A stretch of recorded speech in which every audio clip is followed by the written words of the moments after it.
Indigenous funeral urns discovered on human-made islands in Amazon rainforest.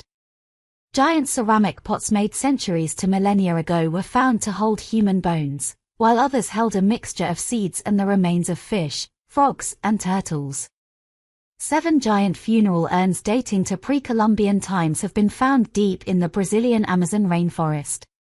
A fisher who works in this little-known waterlogged area of the Middle Solomos region, along the upper course of the Amazon River, made the discovery after a 50-foot-tall, 15 meters, Paracarana tree fell over, revealing the urns buried beneath it. The age of the urns is currently unknown, being pre-Columbian. They're either centuries or millennia old. But their burial place, a human-made island, is extraordinary, although it's unknown if the culture that created the islands also crafted the urns, according to archaeologists at the Mamaraua Institute for Sustainable Development, IDSM, in Brazil.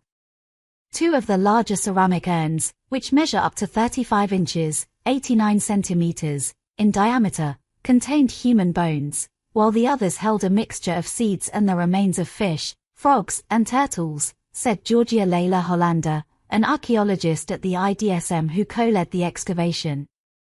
These seed and animal remains were likely part of the funeral ritual. The finds are unprecedented, she said in a translated statement from the Brazilian Ministry of Science, Technology and Innovation. The large urns do not have ceramic lids, possibly because they were sealed with organic materials that decomposed, Hollander told Live Science. However, somewhat similar ceramic finds have been made elsewhere in the Middle Solomos area. In these cases, urns would have lids representing the head, with structures on the sides imitating limbs, she said. The greenish clay pottery is rare but has been seen at other sites in the region, Hollander said. We also found fragments with applied layers of clay on the exterior and painted red bands, though it is not yet possible to link these to any known ceramic styles. Archaeologists already know that funerals involving urns generally included multiple stages, she added. After death, the body was left in a basket in the river so that fish would consume the soft tissues, or it was buried in the ground, Hollander said. Afterwards, the disarticulated, jumbled, bones were cremated and placed inside funerary urns, which symbolized a new body, a new skin. Finally, many Amazonian cultures buried these pots beneath their homes. Archaeology in the Amazon rainforest.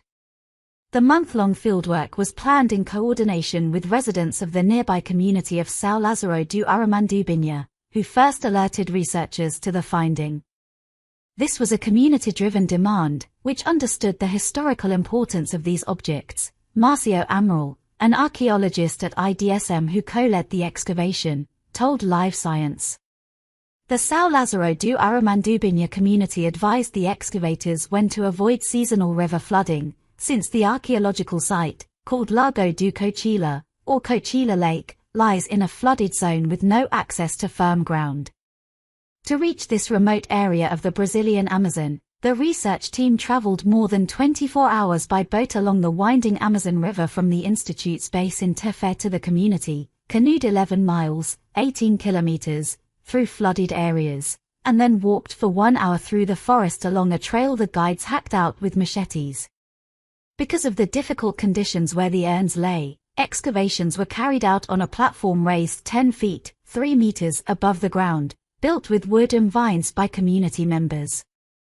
The funeral urns were buried about 15 inches, 40 centimeters, deep on an artificial island built by ancestral indigenous people. These people used earth to make this island as well as others in the region, primarily to protect the community from river floods, Amaral said. Now that the excavation is done, the researchers plan to date the urns. They also have additional local reports of urns at other archaeological sites in the region, including on nearby artificial islands.